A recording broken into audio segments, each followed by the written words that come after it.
Good morning, and it is a gloomy day here in Michigan indeed. Carlos here from Oklahoma City, Oklahoma, home of NBA championships champions, the Oklahoma City Thunder. Congratulations, Oklahoma City. I hope you revel in your win and your championship. That's always such a big, big celebration.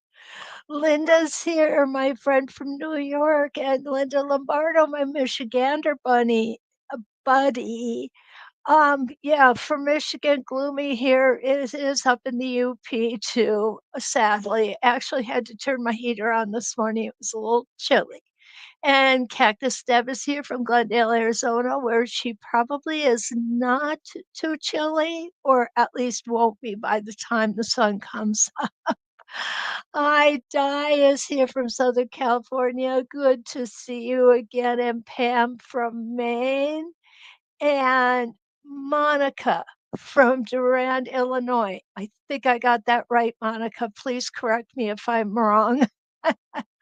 Mary Lou's here from Western New York, Cayuga County, right? And Lee is here from a gloomy and windy Indiana today. Well, you know what? Considering the fact that it's gloomy and it's windy in the Midwest, let's all stay home and quilt today. I give you permission. Okay.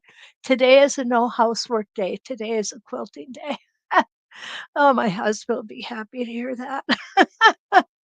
Oh, what we've got this morning, we are going to work with the Simple Hexagon Template set, and we're going to do some not so simple things with it. Thank you, Monica. I appreciate you making sure that I am correct with that. I try to remember, but the brain's getting old. What can I say? Our Simple Hexagon Template set includes 3 templates: a 2-inch by 4-inch, a 1.5-inch by 3-inch, and a 1-inch by 2-inch. These guys are unbelievably versatile. Okay, when we think of hexagon templates, all we think of is making little um, beehives, right? That's usually where we go with it. We're going to go in a couple other directions this morning, though. And the first one I have to show you is one that I hope you're going to like as much as I do. I was amazed when I thought I'm going to try this, right? Well, what I tried and what I came up with was absolutely stunning. This is it.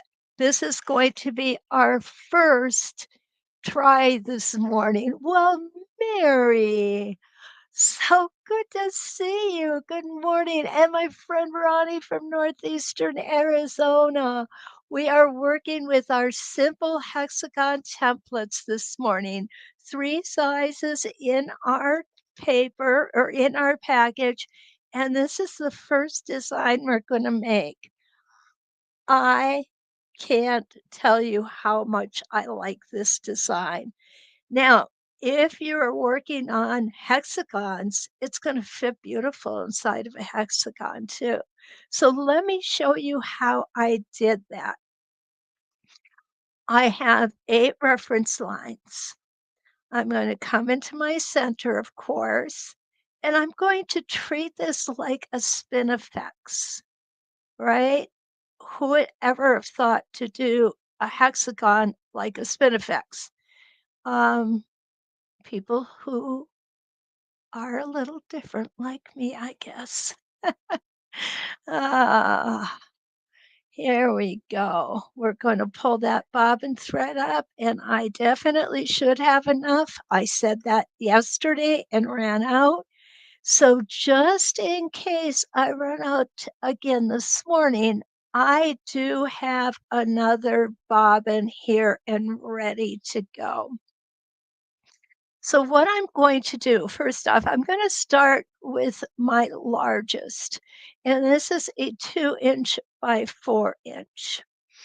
And I am going to line up my center line here.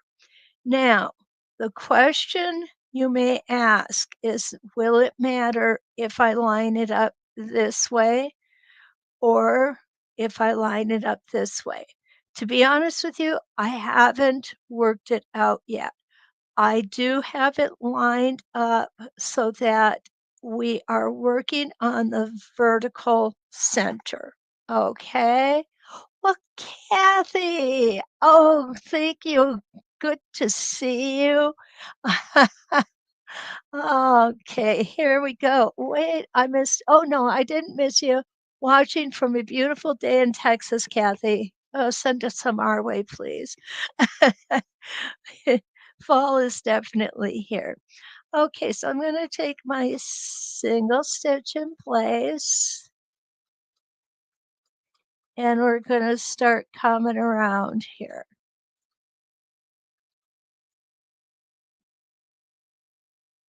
And we're going to hesitate in each one of our corners. Let me go ahead and get this extraneous thread out of the way. And those of you who were with me last night and I told you I thought it was the FedEx truck that was here, turns out it was my son-in-law here to deliver a surprise to me. 3 bags of dill pickle popcorn. That is the best popcorn ever. So, of course, he solidified his favorite son-in-law status. I always joke with him that he's my favorite son-in-law. Quite honestly, he's my only son-in-law.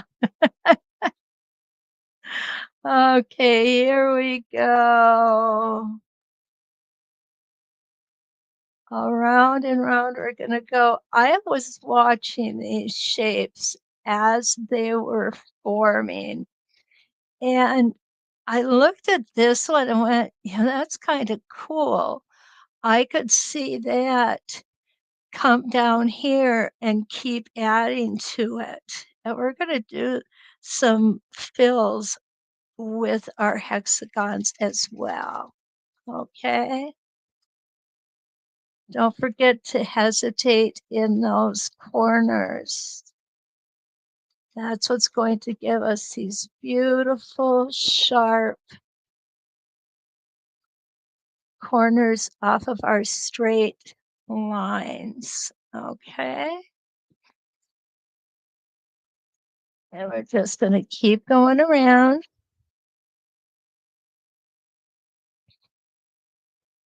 Now, I'm sure I'm not the only one who's ever thought of doing this. And I'm sure other people have done it before me, but it was the first time I did it, and I was just so enamored with it. Okay, again, remember, you have to keep it in this orientation or it's not going to turn out, okay? Because we don't have the lines on the other orientations to work for us.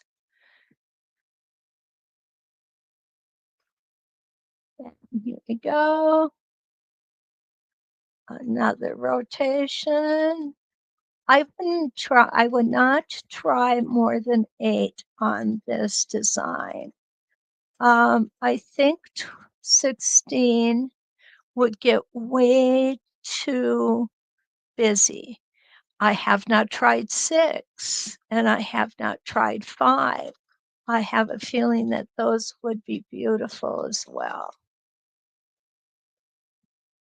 And if there's enough time, let's do that later on.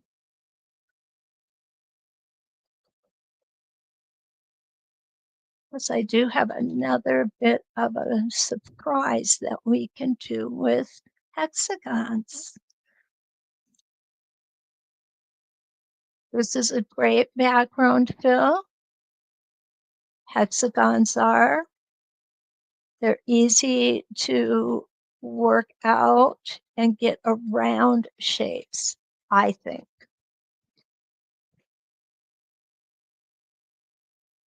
Because when we have background fills, getting around other shapes is one of the things that is so very important as we're quilting,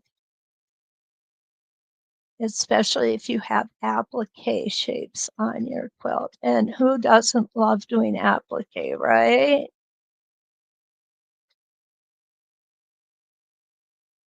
Okay, so there we go. Now we're going to go ahead and take this out. We're going to, and there it is. Is that a beautiful design or what? I am just, look at this for a cornerstone on a quilt. This would be amazing, absolutely amazing. Yes, Lee, dill pickle popcorn. I love dill pickle popcorn. Oh, good morning, Joyce. How are you? Oh, goodness. Linda Shell says, I don't like applique. And it's okay. It's okay. Oh, guys, I'm so glad you like this. It really is just an unexpected bonus, I think, from our hexagons, right? Okay, let us move on. Cornerstones, perfect. Okay, I'm going to show you how we're going to just do a fill. Okay, now, I'm going to be honest with you guys, I did not practice this, so bear with me. I think what I'm going to do is start with half.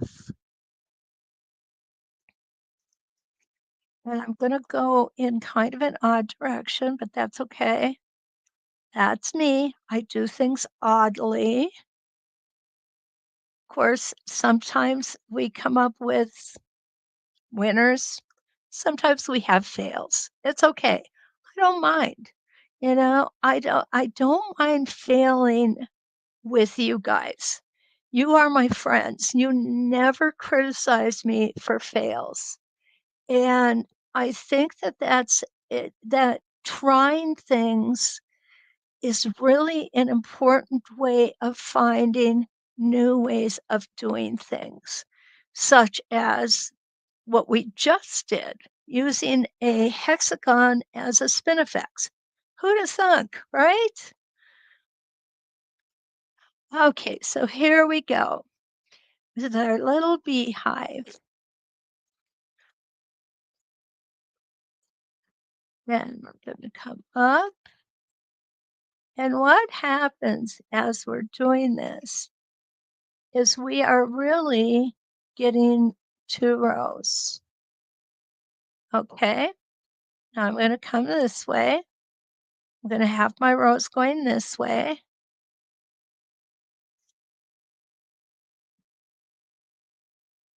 And up we're going to go. I like starting halfway. It helps me orient myself. Maybe because I'm spatially challenged or directional. I know I'm directionally challenged, and Ken will confirm that. Oh, honey, it's not far now, 3 hours later. When did you say we'll be there? Oh, soon. Okay, and we're going to come down here. Now, I have an odd shape to get through here. For this purpose, I really didn't want that, but seeing as we have it, let's work with it, okay? And we're gonna come up here. Now I'm going to stop. What I want to do now is I am going to move my template so that my center point is right where this line of stitching is, okay? right there. We're gonna make sure we're nice and straight, which it looks like we are. And if you want, you can always this is something I don't talk about often, but if you want, you can always etch your own markings in. If something makes sense to you, it's okay. It's absolutely okay. So I'm also going to pull my spacing gauge out. I want to make sure that oh, guys, I'm not in frame. Oh, I am so sorry. Oh, gosh. Thank you, Linda. Oh, I am so sorry. Mary, I didn't know you had back surgery. Oh my goodness. Prayers to you for healing. Lee, too. My goodness. Everybody is, yeah, not good. We need good health, guys, especially with our feet. Okay, there we go. I apologize. All right. So again, what I was saying is, if I were to do this a lot, maybe I would go ahead and add a line here if I always started making the little houses in a row, because that's kind of what they look like is the little houses in a row. So I'm going to come here. I can come this way, or I can just go the top, which is what I really should have done, guys. Okay, I'm just going to stitch in the ditch up my seam line, just like that. Got out of my ditch a little bit, but that's okay. Now what we're doing is what we call nesting. I am nesting these designs together.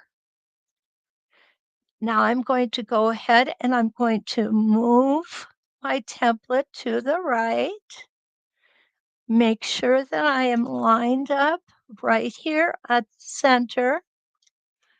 I'm going to test my 1/4 of an inch with my spacing gauge right here. Everything is lined up appropriately. I'm going to come up,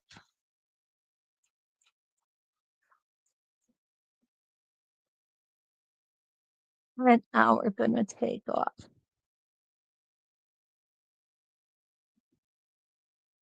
Make your hesitation stitch at each one of these points, okay? It's really going to help.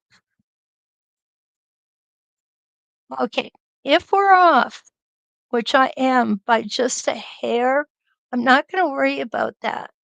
I'm going to make sure, oh, I guess I'm not off, okay? I guess I'm right on. I expected this to be over just a bit, but it's right where we need it to be.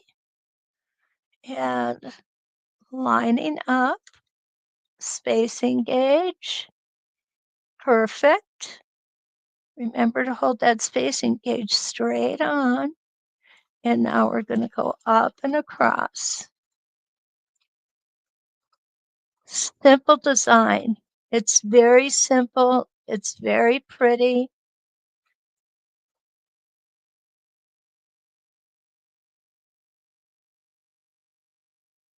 Modern quilts, I think this would be perfect on. And now we're going to come here and we're going to line up. Now, what's nice about this particular one is we've got our straight line on our pretend seam allowance. Okay, you guys, I gotta call it pretend. What can I say? And now we're going to come around and we're going to come up again. You'll notice I left all of my traveling for inside my seam allowance. So now we're going to come and we're going to go up, around, and come back down here. This is where we're going to meet up. And then we're just going to move our template to the left this time. This really is such a very easy template to use, but take your time. Don't rush it. That's the one thing I love about ruler quilting. It it's so relaxing if you just let it be. Hesitation stitch, hesitation stitch, and back down to center. Needle down, and here we go. Move across, check our gauge. Oh, see now this time I was down way too far. There we go. The other indicator is this halfway mark right here. And up we go. And across. Now, I'm going to ask a question of you guys. And I'm going to be real interested in how y'all answer this. As soon as I get done with this row, we're going to have a discussion. No, not really. I'm just kind of curious. Okay. And you can always do a little smooshing as we go along. Things are getting a little shorter, right? Because our fabric is getting pulled in with every stitch we place. And one more time. Now this time we really don't have anything to line up. So what I'm going to do is I'm going to make sure my 1/4 of an inch is exactly where it should be. There we go. And we're going to come up. Oops, come on, machine. You can do it. And up we go and stop on our seam allowance. Okay, I'm just going to pull this out. We're going to take a look at what we've got so far.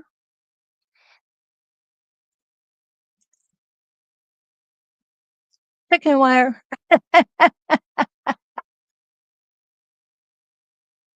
When you travel back up before you move the template, Joyce asked. Um, you mean on the end here, where when we're at this end part, we're always going to travel on this inside line, the one that joins the two horizontally. That is the most common line for it to be traveled. And quite honestly, Joyce, it's the easiest to travel. Oh, I see what you said before you move between rows. If that's what you're meaning, I don't think I would try that. Um, oh, you're welcome, Di. Okay, now, question I have for y'all. Okay, yeah. I would just keep going left to right. It's Joyce, it's really quite easy to line it up to go from left to right and right to left. Now, my question to you guys, and I'm really kind of curious, is how many of you thought this template was harder than it looks or harder than it is? Because this is easy. As far as I'm concerned, this is an easy template. And when I say easy, I look at templates from a beginner, intermediate, or a experienced user. Okay. And when I say something is beginner friendly, usually it has these elements. It's all inside. It's easy to line up. It's easy to move. So what we have to do here, if we come on a seam line, is we have to travel in our seam line most of us, by the time we get to this point, are quite comfortable doing that. We are we're reinforcing the use of the spacing gauge by measuring to make sure we're where we need to be. So how would I grade this? You know, quite honestly, I think beginners can do this. I think if they remember the key elements, you have your vertical line lined up on the previous row. You make sure that you remember to take your hesitation stitch in each of the turns on the template. And don't forget to measure as we're going along on those partial rows, especially. Okay, there we go. I'm gonna do one more row, and then I'm gonna come back and I'm gonna look at all of your answers because I'm curious, okay? There's no ulterior motive behind this. I'm just curious. Does this look easier than you thought it was gonna be or more difficult? I know that myself, when I first used this template, I totally expected it to be a lot more difficult than it is. And I was making a chicken quilt. My daughter has chickens. So, of course, what am I going to do? I'm going to make her an applique chicken quilt because Linda, unlike you, I do like applique. And I thought to myself, okay, if I could find chicken wire fabric, that would be awesome. Then I started thinking about it. I thought, I can make my own chicken wire fabric. And what's really kind of cool about this, if you guys want to, you could put a real light stabilizer behind your fabric. You can go ahead and put the design on it and then go ahead and add it to your quilt and of course do the quilting later. So it's a personal preference. Um, if you do it that way, what's going to happen is it's going to be more three-dimensional, which is really kind of cool. And it's just going to look really nice. It really is. Okay, I'm going to back up a little bit here. And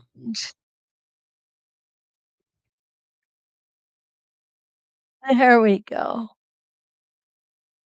There is our chicken wire. Okay. Okay, you guys, yeah, this is easy to use. It really is. And I'm really glad that you're seeing that because what I've got to show you next is also very easy to use, but very fun.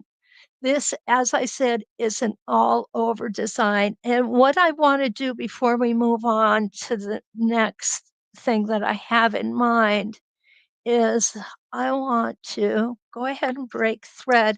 I want to show you the difference in sizes, okay? Because different sizes, of course, can be used as different products or projects. Ugh. Okay, like last night, can't talk anymore. Um, if we have a small wall hanging, we may not want to put the largest hexagon on it. Or if we have a small hexagon quilt, we want to go a little smaller. So let's go ahead and start with the next size down. And that is going to be, now what I do is my big one. There it is. Oh, almost lost my gate. Okay, so this is our 1.5 inch by 3 inch. Okay. We're going to go ahead and take that little gate out. Well, we don't have to. We haven't started yet. Okay, we're going to pull our fabric pull our bobbin thread up.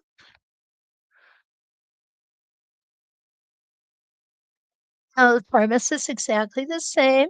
We're going to go ahead and we're going to stitch this just like we did the first one. And you don't have to do a half of one on your first row. I just think it works better if you do. So what I would do on this one, if I wanted to do a whole one, but I'm going to go halfway vertically. Okay, there we go. All righty. So now we're going to go. Can you see? No, I need to move us again.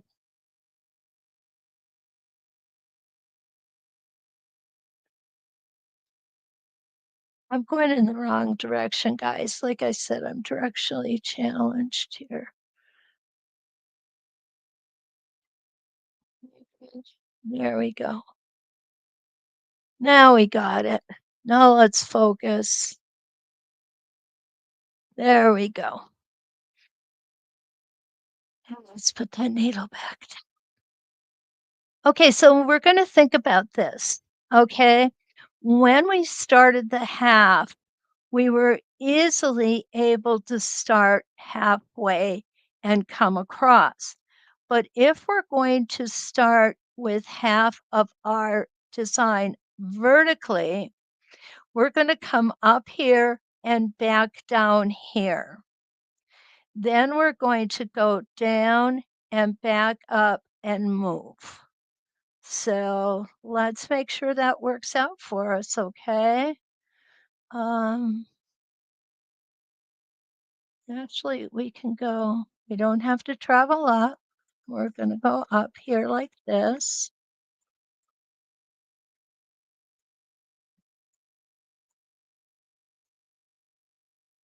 And then we're going to go up to our center point. And now we're going to travel. And we're going to travel again on that vertical line where they meet. Make sure my needle is down. Get my thread out of the way. And now we're going to come over like this.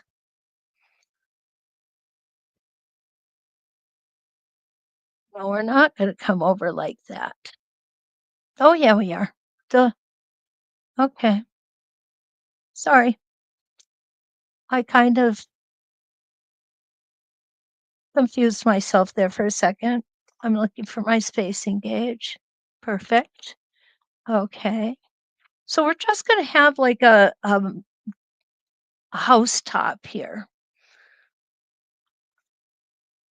So we're going to come down and back up. You'll see this isn't quite as easy. Travel up, around. I think starting with the half house is much easier. Okay. Now we're going to come over again. Use our spacing gauge.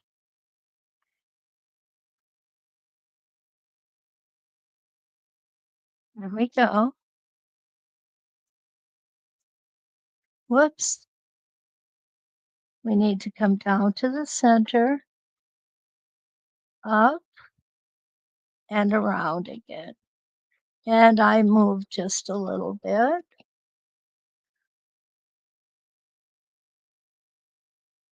There we go. I'm just going to move it over slightly to correct that. Come down. You know,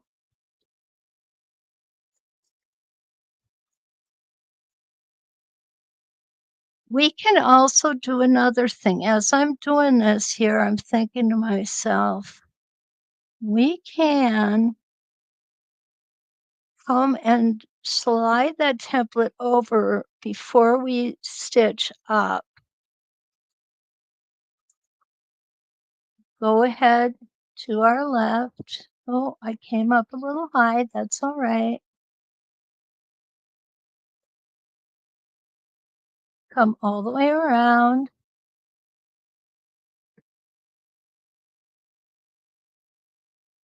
There we go. And come down. And now what we're going to do is we're going to make the bottom heavy and stop here. And again, we are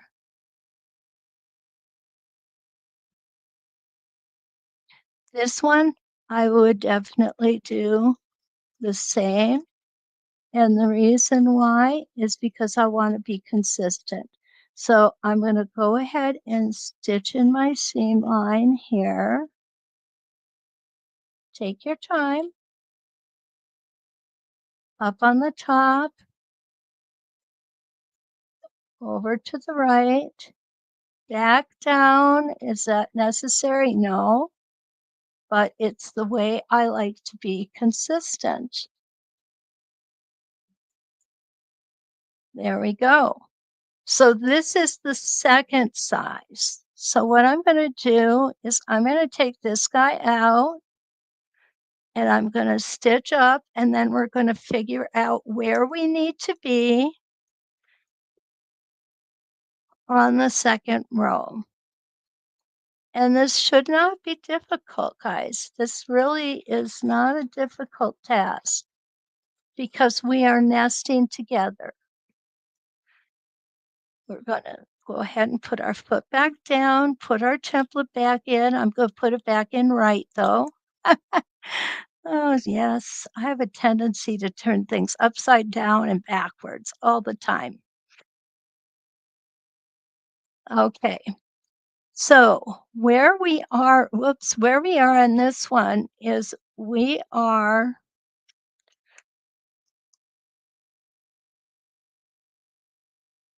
halfway. I can't believe that. We just lucked out. Well, we're almost halfway. So what I am measuring here is the distance between the tip of the previous line and the edge.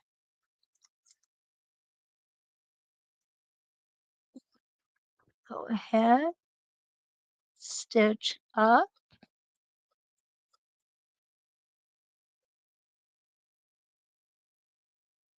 and stitch down and to the point. Did I come to the point? Yeah, I guess I did. Okay. Now we can move to the left, and I am off just a little bit. I'm going to show you how I'm going to fix that. I'm not going to worry about the little bit that it's off over on this side, guys. Okay, this is on the edge. This is not a complete hexie anyway, so it's not going to be noticed. It is just not going to be noticed. So I'm going to come up.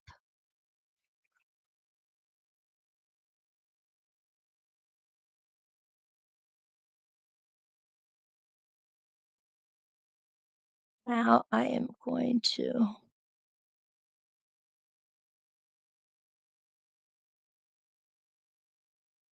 there we go. I'm going to come over. And you'll see that I have now lined up my center line with the previous line right here. And the reason I'm glad these things happen is because this is real life.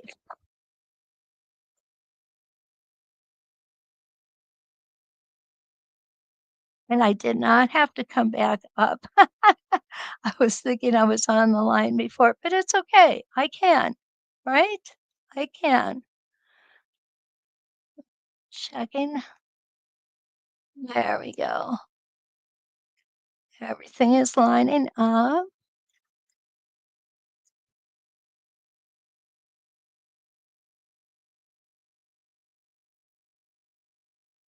And down a little bit below. I put a stitch off there. No worries. I think this is where I got off last time. So I can fix that without anyone noticing it. I just want to make sure that I've got my 1/4 inch here and my 1/4 inch here, which I do. And we're just gonna stitch up, making sure we stay on that previous line. Just there we go.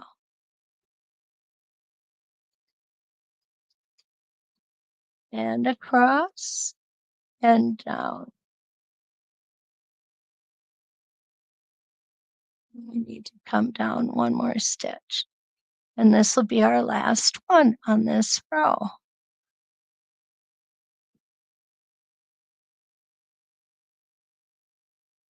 Up we go. And this one is not going to be a closed design because it doesn't have to be. All right, now what I'm going to do is I want to show you that even though this row was not perfect, it doesn't show the slight differences. Good morning, Pam. Nice to see you. Patsy's here too. Good morning. So those little differences in size don't make or break the overall look. Okay. This one came out perfectly. This one I had some challenges with because I started on the bottom instead of like I did here, started halfway. I do like starting halfway better. It's just much easier, I think. My personal opinion.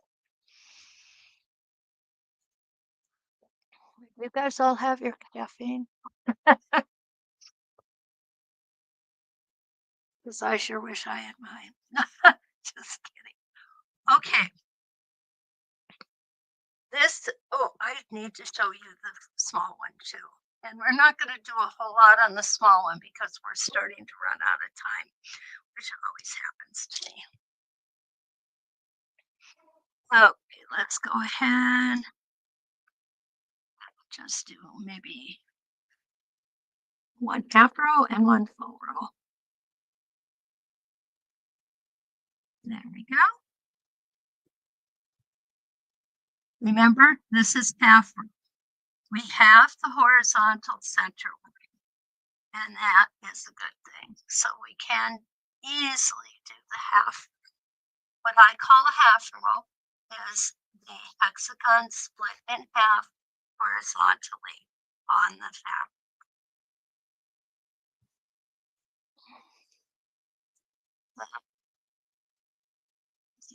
You just got disgusted with me. She's been trying to get my attention. I'm not really sure what she wants other than just mom. Here we go. Stitch in place. And this is the little one.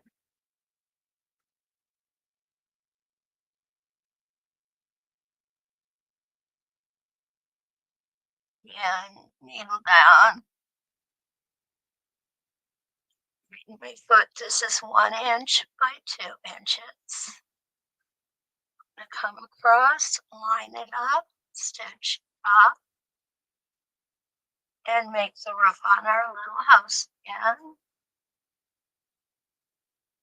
Then down. Here we go. How many roofs? I did not measure this.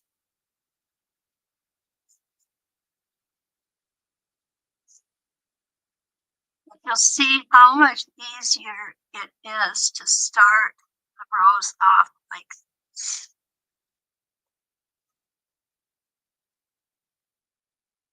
I think the whole design goes quicker when we have this wonderful base to work off of.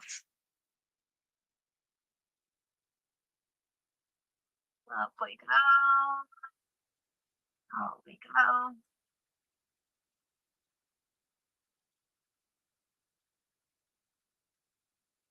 One more time. Oh, we're so close.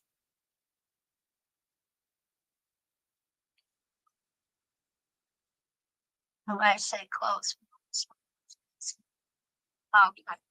So now what we're going to do is we're going to go ahead, line ourselves up, and we're going to travel up our seam allowance. Okay, pretend seam allowance. And we're going to keep. And I would have checked my spacing, but surprise, surprise, I dropped it. It's on the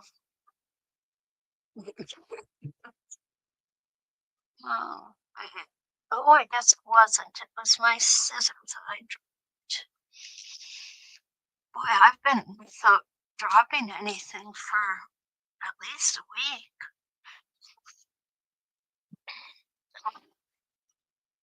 Again, we're going to move ourselves over. It doesn't matter if you do this one right.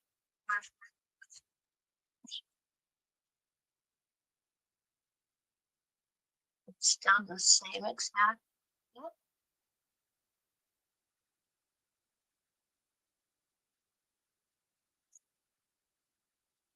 There we go.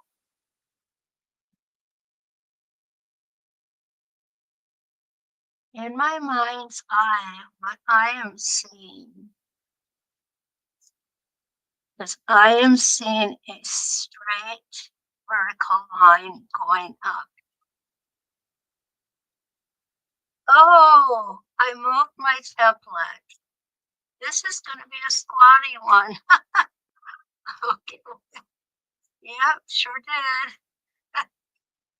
That's okay. We'll fix it on the next one. No worries.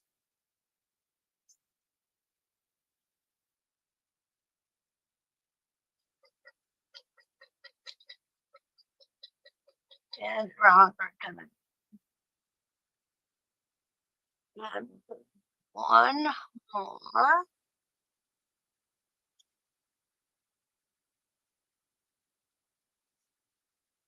Well, isn't that interesting?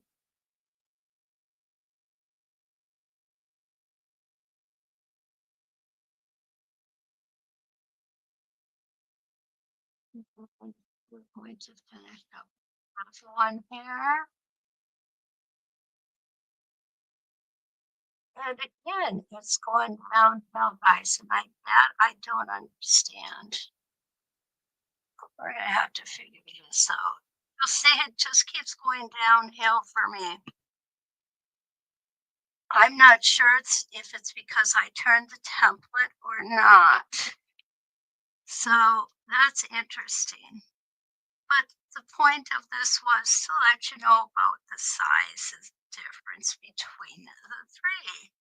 And that is it, the size difference. Okay, I'm going to put the small ones away again. I'm going to get another. Oh, no, I'm not. I'm going to use this one some more.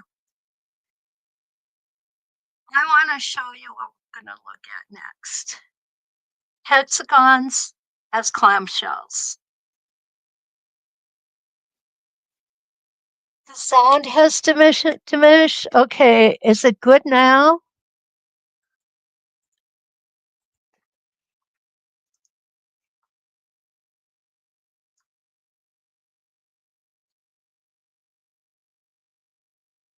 Okay.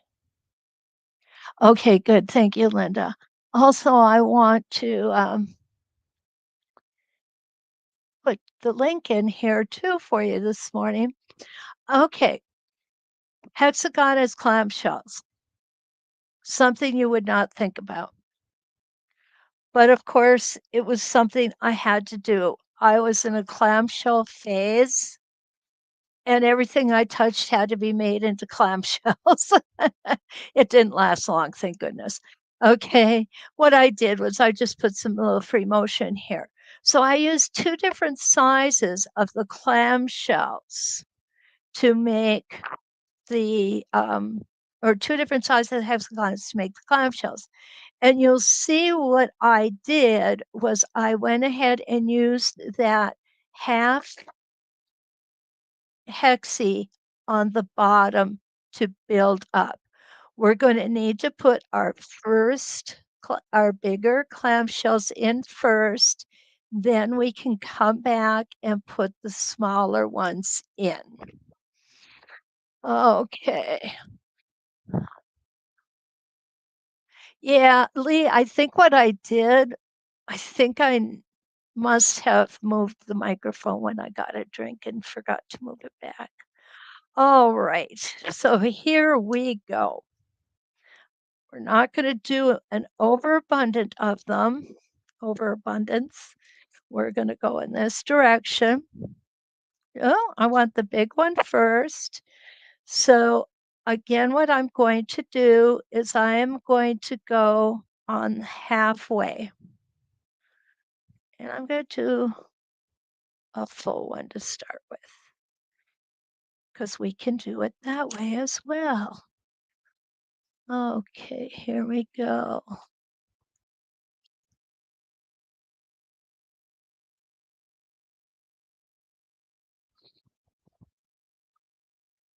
And we'll go ahead and hold that out. So remember, a clamshell basically is a half of a circle, right? Well, we're going to do a half of a hexie. And there's other shapes that we can make into clamshells. Ovals, we can make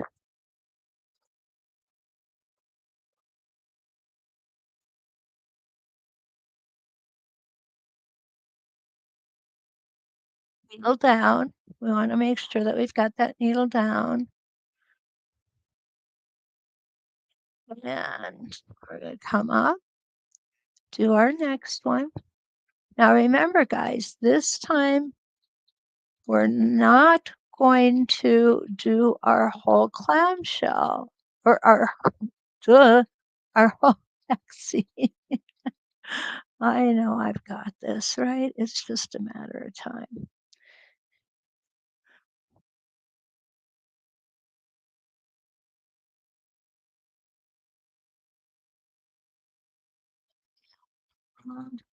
Oh,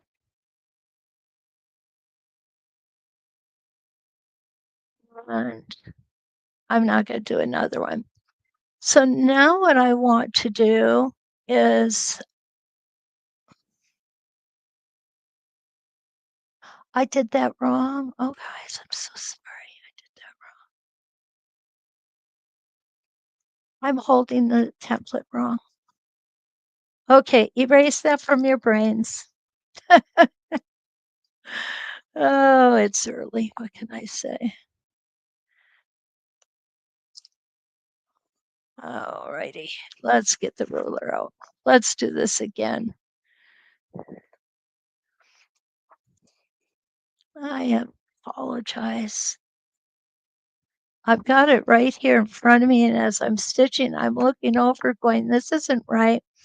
So what you're going to see is I am going to stitch from here to here to here to here. And then I'm going to move it over. Okay. We're not going to use this orientation. We're going to use this orientation here. All right. Get it together, girl. Okay.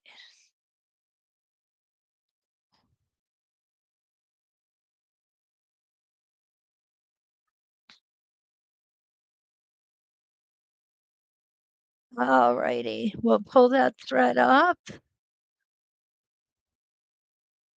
We'll put our needle and our foot back down. There we go. we're going to line up the horizontal center on this on the line, on the beginning line. And we're going to make, you know what this, yeah, this is definitely half hexy. And I'm sure you guys have seen half hexy rulers that are shaped like this. Maybe you've even done a quilt or two with half hexy rulers. So here we go. That's our half hexy. I'm going to go ahead and take this. Now that time I really did drop the spacing gauge. I don't think I need it though.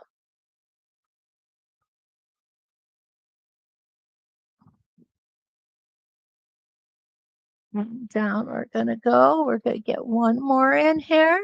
I think, yeah, one more.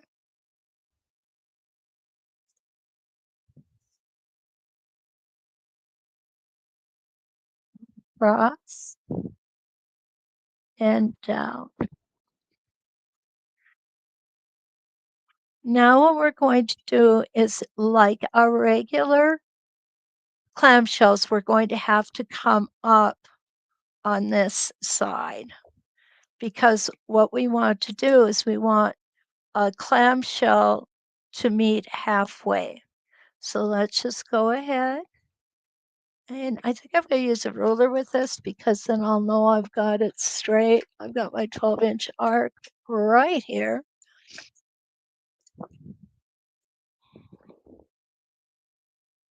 There we go. Line it up.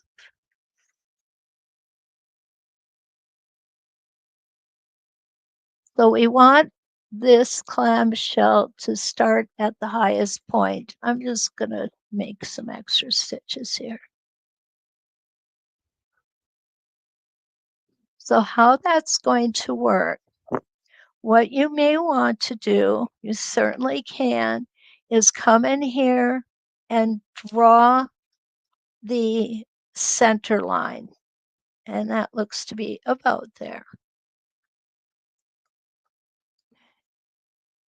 I'm going to come in and put my hexie back on.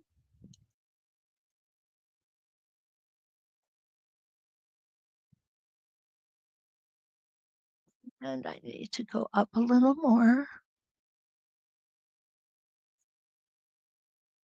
No, no, I don't. I'm holding it wrong again. I want to hold it this way. Okay. Wow, look at how close I got it. Now I'm going to take my spacing gauge.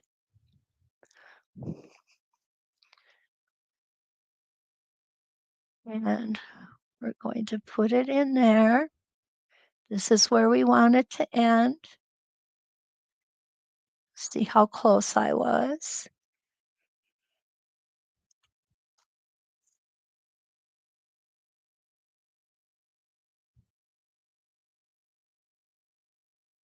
Oh my gosh, that doesn't happen often. Okay, now we're just going to move it to the side.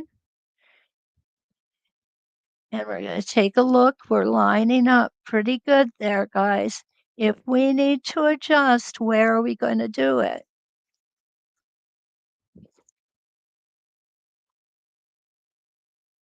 We do it right on the top. I really don't believe there we need to adjust more than a quarter of a stitch. Perfect. And we're going to keep going to the side,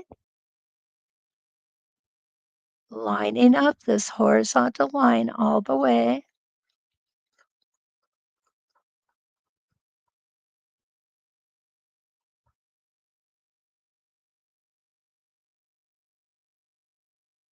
And now we're going to put our last one in, and it's going to be a half of one.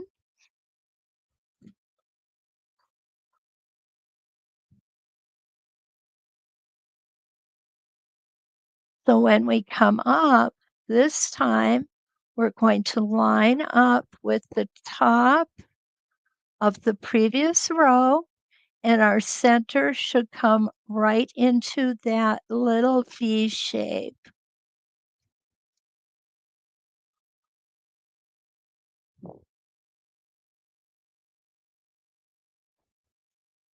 And down we're gonna go.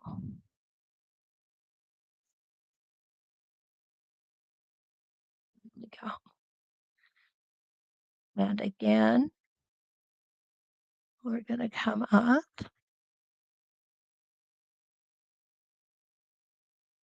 and across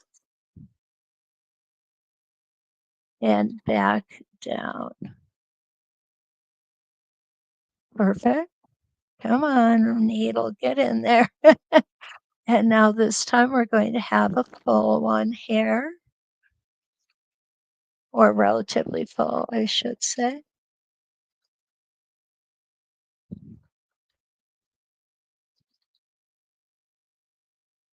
Perfect. Okay, so that's how we put our clamshells together, or our hexagons together in clamshells. Now, if you want to make an echo with your clamshells, with your hexagon clamshells, where did my other, I brought it out so I wouldn't misplace it. Oh, good morning, Jacqueline. Pam is here too. You're absolutely right, Pam. You could have a small, yeah, you could have a small one in. Oh, Di, thank you. And have a great day. Okay. Boy, today I just feel like the absent-minded professor. I'm losing things everywhere. Okay, what size is this one?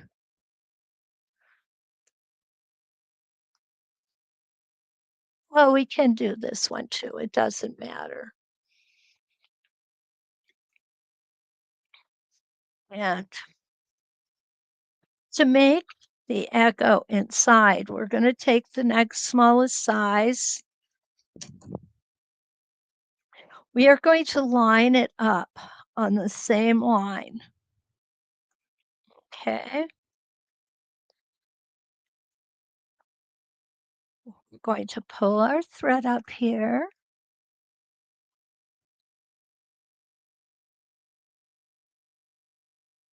I'm going to try to pull the thread up there. Some days just doesn't pay to get out of bed, right? Okay, down we go. Hope you're all going to be able to meet me back here at 3 o'clock Central Time today. We're going to be doing the fourth quarter elevate box, and we're doing panel E today. I will be here. The presentation is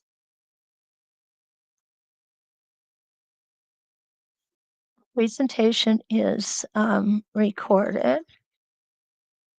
We're just going to stitch along that line. There we go. Whoops. Okay, there we go. My template just slipped, and the reason why is I didn't have this finger down on it. And now we're going to go. And now we're just going to travel.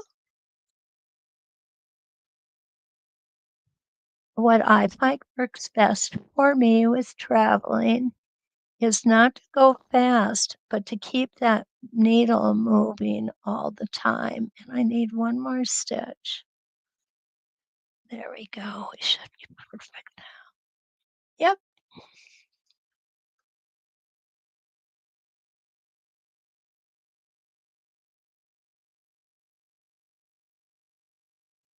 Now we're going to come over. Remember stitching in that pretend seam line and stitching up. I'm just going to move my template with me.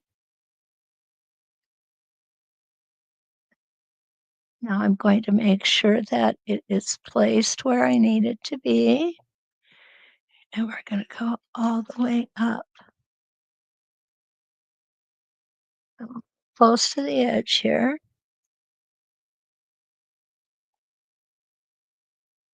Now remember, this is a smaller template, so it's not going to come all the way to the center like the other one did. So what we're going to need to do is we're going to need to travel along the top of that clam.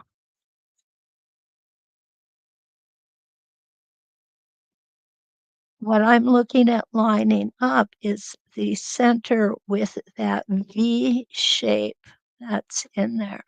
As soon as I've got that lined up on the top, the bottom, I've got my horizontal line lined up. I am good to go.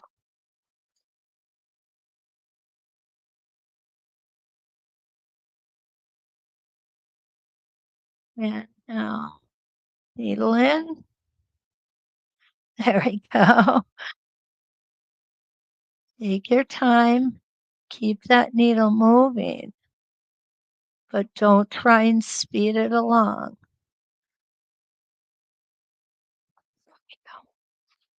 Oh, I got about another stitch here.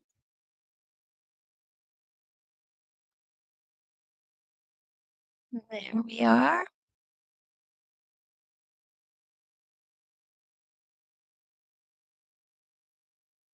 And I love these echoes. I really do. They take a little bit of time, but it's okay by me.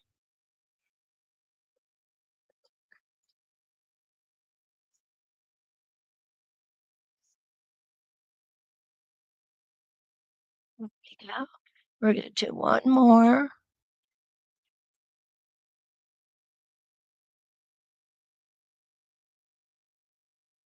After you do some of these, you really get to um, eyeball eyeball very closely, if not right on, where these echo lines need to be. Okay, we're going to go ahead and take that out. And there is hexagon clamshells.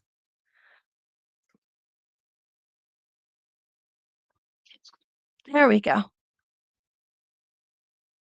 So we've actually done quite a few things with our hexagons this morning. We've made it into a spinifex. Okay, which I think is just gorgeous. I really, really like it. There is our spinifex hexagon. We've made them into clamshells, echoed clamshells, or regular clamshells. And you can always take um, a small design and put it coming right up the center here, like something like this if you want. There's our number 4 spinifex would look really pretty in there, wouldn't it? And we have seen all the sizes of hexagons that we have in our set. Linda, thank you. I hope. Oh, Jacqueline, you're in San Diego. Good place to be. That's where my dad was stationed. Oh my goodness. San Diego Zoo was really something. I don't know if it still is because I haven't been there in a long time. But anyway, thank you so much. I'm glad you guys like this. And I'm glad that we were able to look at some other ways to use it. Don't be afraid to play with your templates. I like to do it on paper first with my stitching line discs and do the unexpected because you are going to have more successes than fails. And if you have a fail, it's okay. We all do. Just keep moving forward. So, if you're inclined, please like, subscribe, and share. And I hopefully will see some of you at 3 o'clock Central Time, 4 o'clock Eastern, 2 o'clock Mountain, and 1 o'clock Pacific for our Q4 Elevate Box Panel E. and until we meet again, let's quilt.